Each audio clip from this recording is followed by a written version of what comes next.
So today I'm going to talk about Mercury and Exo-Mercuries.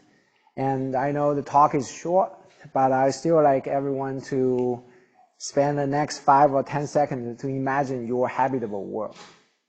What's the kind of sort of picture that appear on your mind?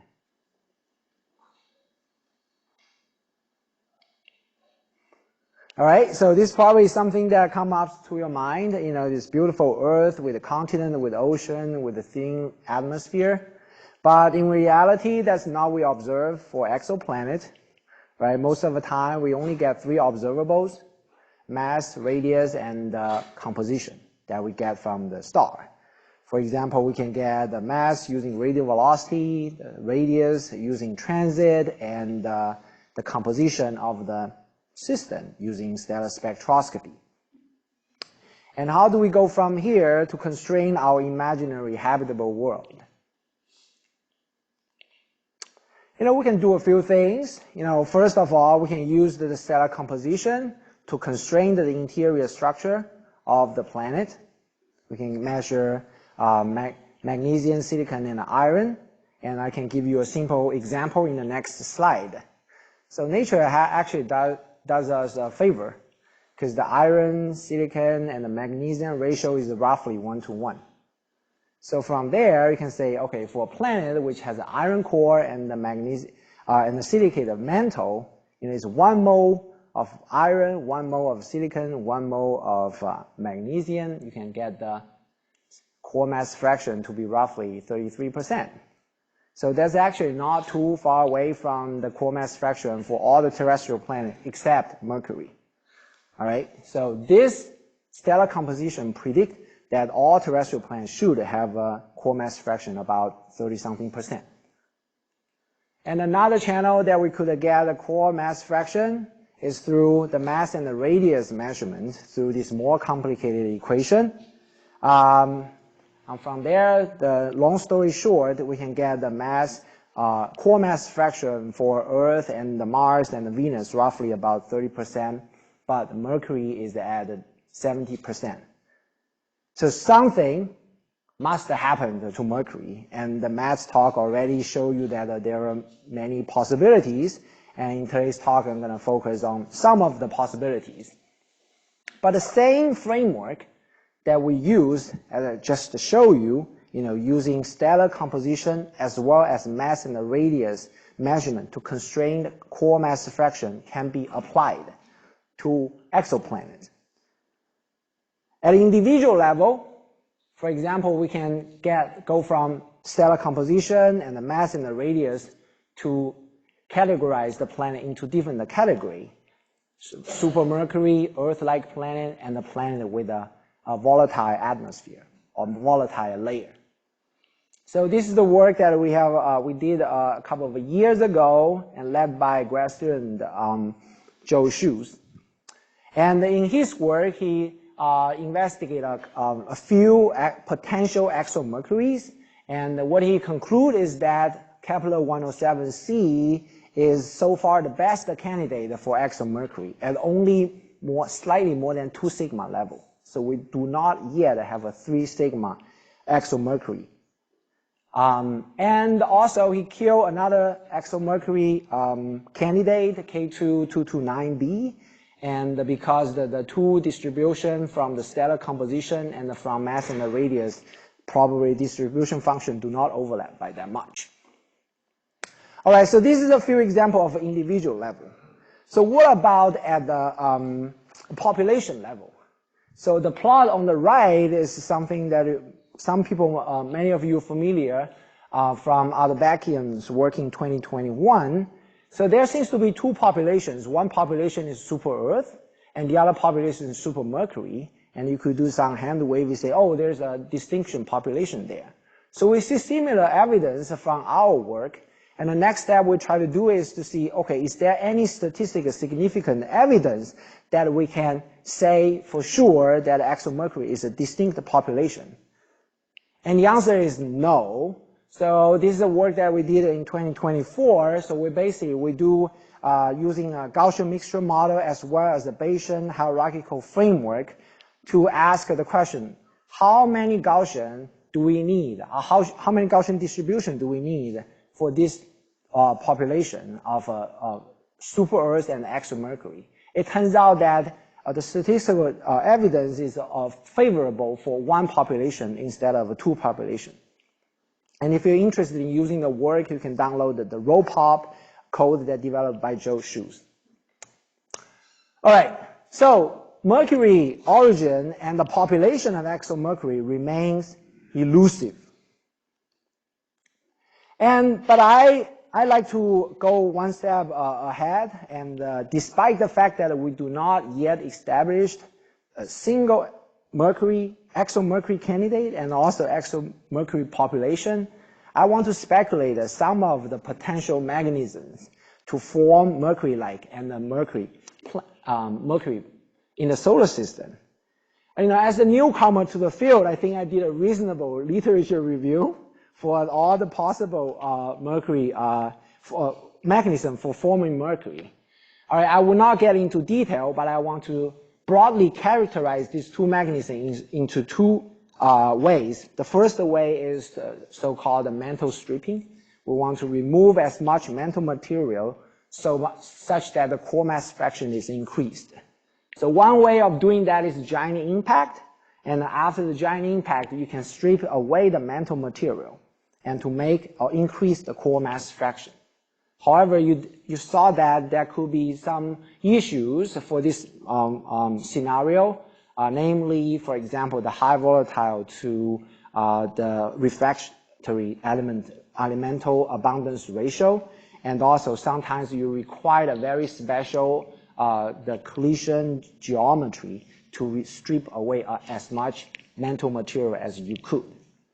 So in this talk, I want to explore a new way, which is how do we actually increase the iron enrichment or iron content at the planetesimal level.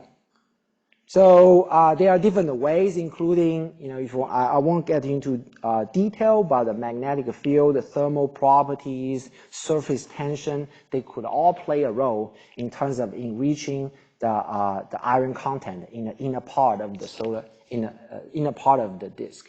So here I just want to show you one example of increasing the iron content at the planetesimal level. And the reason is that at the planetesimal level, the gravitational field is weak, and any collision could cause the mantle loss.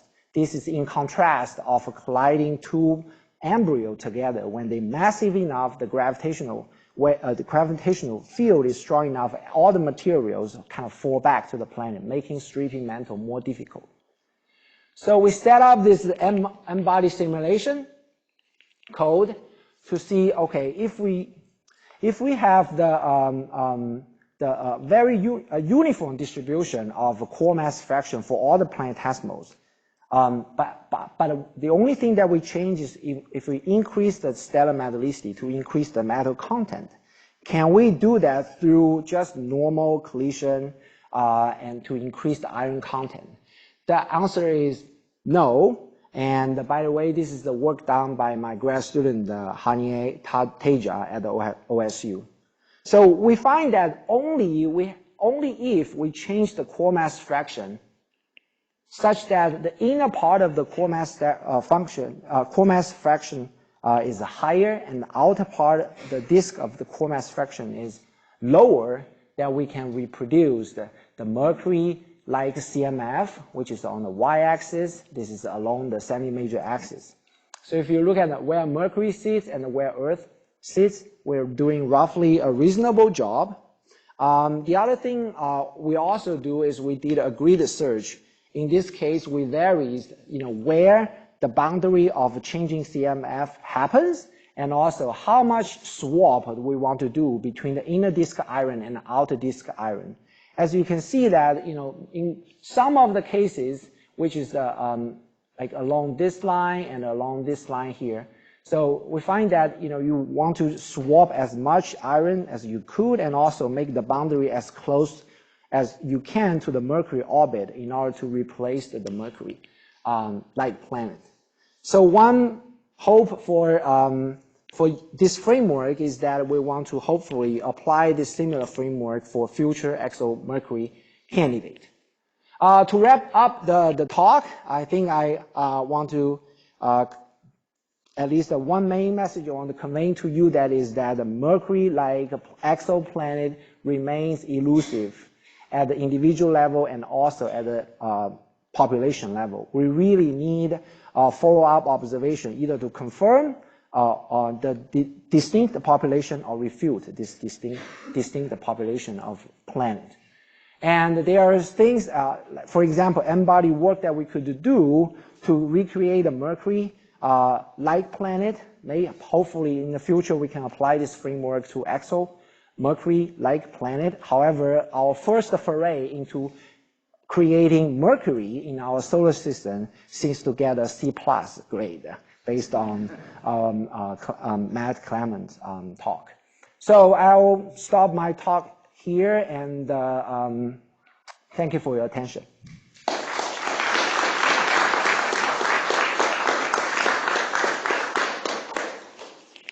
Right, super. So we have a few minutes for questions. I'll start with one. What about the example of KOI 1843.03? That's one of these very close-in exoplanets, 4-hour period. That's still an example of something with a very high core mass fraction. I think for that planet theory, you mentioned so from the internal structure point of view, if the planet is not dense enough, you would have been destroyed by the stellar tide. But from a perspective of measuring mass and the radius, I don't think we have a good enough constraint of mass and the radius to numerically calculate the core mass. That's true. The constraints are of a very different sort. Yeah. Mm-hmm. Okay. I saw. Yeah. Let's go to the questioner. Mm-hmm. Artem Agishin from UC Santa Cruz. So very interesting results. Can you tell more about what are the properties of the Mercury that you derive in your model? Things like size, orbit, and that's a very good observation. So if you look at the zooming plot here, the size of the dot, I did not have time to get into the detail. The size of the dot is proportional to the mass of the final product. So we still run into an issue of the Mercury that we created is too massive compared to the actual Mercury. I learned something new today. We could also plot the P Mercury, P Venus versus M Venus versus M Mercury to see if we, if we can reproduce all the parameter space that the Mercury occupies. This is something that we're going to do in the future. Yeah, you have a quick comment? Yeah, just in response to your remark about KOI 1843.03, even if we had other evidence that of its high density, there's a different formation mechanism, which is Roche-Loeb overflow after being differentiated, which wouldn't apply to any other planet we know. Yeah, that's right. There are high core mass fraction planets, but of different ilk. Yeah. Okay, great. Thank you for the interesting talk. I'm Yuki Kambara from the University of Tokyo. So my question is also about this part. So something like multiple species of planetesimals can reproduce the Mercury's GMF lights. So is there any observational support about the multiple species, multiple planetesimal species, or multiple kinds of GMF, or something like solar system minor bodies? Or? I do not have that on top of my mind, but I think this is probably something that we could have a better constraint from the solar system measurements, right? So, for example, my question I have for the solar system folks is that do we see this, enriched iron content closer to the sun? Mm-hmm. I don't have a good handle of that. Experimentally, from the list of the reference that I mentioned here, there in the lab they were able to create this iron-rich dust in the lab through the magnetic effect, through the surface tension effect, through the thermal effect. So those are well established, but whether or not we see such evidence in the solar system or in the exoplanetary system, I think it's remain to be seen. Okay, and with that, we're at our break. Let's thank Wang and all the other speakers today.